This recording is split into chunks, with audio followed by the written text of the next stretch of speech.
估唔到呢間鋪頭幾好食，但係佢要執笠啦。頭先去買嗰陣時咧，姐姐就同我講話佢哋要執笠啦。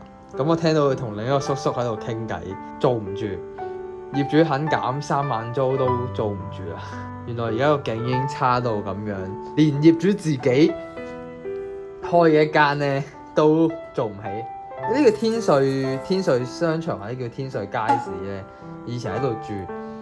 個叔叔又問咗個姐姐一句就話：如果唔使租咧，佢話唔使租都唔做。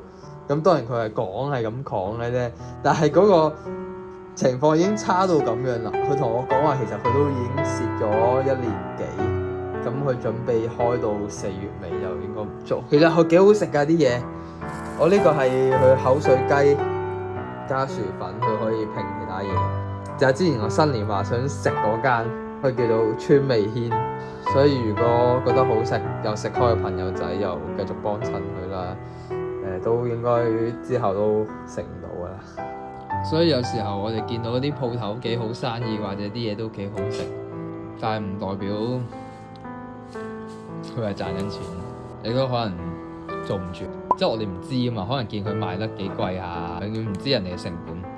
比較遺憾就係會有啲優質嘅鋪頭佢會執笠。